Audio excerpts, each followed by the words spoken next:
Like, what's your take on creating like focusing on content more so, or your blend of content versus competitors versus this piece needs to be for Google?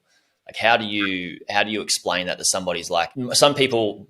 What we alluded to before is like just using a SEO tool and just plugging in some keywords, and they're just trying to use two things, which is basically the competition and Google to get ranked, but they're missing out on the art and the. So, what's your take on how you would teach people to blend that in a way that's positive for their product or goal?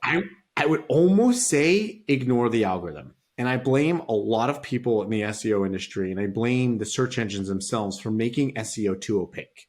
And for people getting away with saying, oh, it's a black box. I can't really explain how this works. You just have to do it. There are no, What a there cop aren't out answer.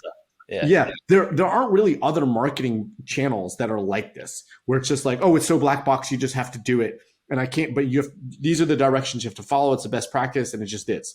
Other marketing channels, we focus on users. You know that you're not creating stuff just for the algorithm. Like imagine replacing the word Google with TikTok in this conversation and saying, how much content should you create for the TikTok algorithm? It doesn't make any sense. So let's say you game the TikTok algorithm for a second. Users would say it's terrible, and then the algorithm figures out that's terrible to begin with because it's all about the users. So in every other channel, users are first, right? The algorithm is based on the users. Exactly. Not only are users first, the algorithms are driven by the users. And again, not only are users first, and this is the part again people miss with SEO, users are the ones that pay you.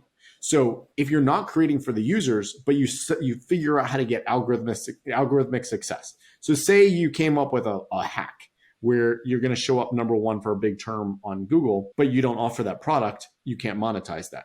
So really by building for the users, you're building for your customer.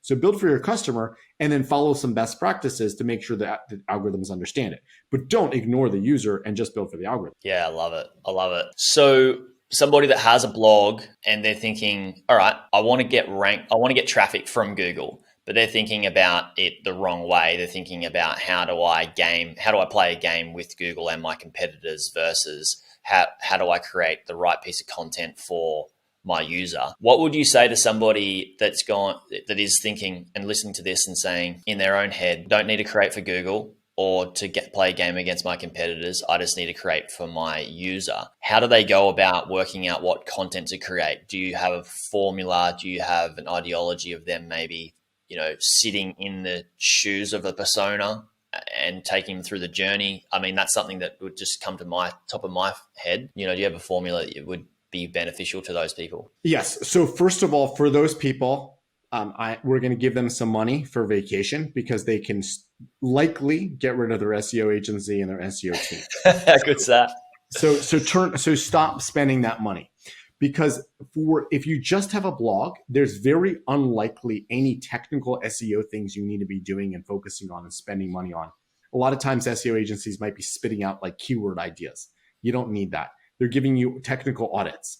Again, assuming most people built on a standard platform like a WordPress. WordPress is really good for SEO, right? At the corners, there's maybe some problems, but again, good enough for SEO. Wix, Wix is a web hosting platform. They get a lot of flack for SEO issues, but for 95% of use cases, it's good enough. And it's not like you're going to get penalized. There are some platforms that are all JavaScript. That is a problem.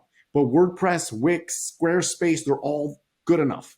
So Shopify is also good enough. Again, like assuming you're on any of these platforms, it's good enough. So no one needs to give you an SEO audit of like all the things that are broken on the platform. There may be some things that could be better, but those aren't going to add money into your pocket. Like your site might be slightly slow. We can talk about page speed in a second. Doesn't matter. It's not going to add money to your pocket. So you likely don't need to do anything technical. If you've built a custom website, make sure that you get it audited and there's things that you're not missing. But if you're using a common platform, probably good enough. So now when it comes to content, most small businesses or most bloggers that create blogs about content, they're passionate about something. They should write what they're passionate about because they understand their users. So rather than going into a keyword tool and saying, well, what's a word that I have not tackled yet, and I'm just going to have to write some boring content on it, they walk around looking at the world and get ideas for content they should create, and they create it. And if it works, great. If it doesn't work, write more content. So you don't have to like go to this like place where you're now outsourcing a ton of content on Fiverr or Upwork and getting people to create content based on some big list of keywords because you have to. You're creating content you're super passionate about, and you can just pick up your phone and create a Google Doc blog post because you're passionate about it. That's where they should start. So if someone creates a blog because they're into fire, I'm sure the blog post can flow off their tongues. And you know, if they don't work for SEO, they work for social media. They don't work for SEO, that's potentially something that they send out an email and people are going to click into and engage with. If it doesn't work for any of those channels, then maybe you're not passionate enough and you don't understand your audience enough. But the thing is, again, you're focusing on the user, and search is just going to be one of those channels that they'll find the content.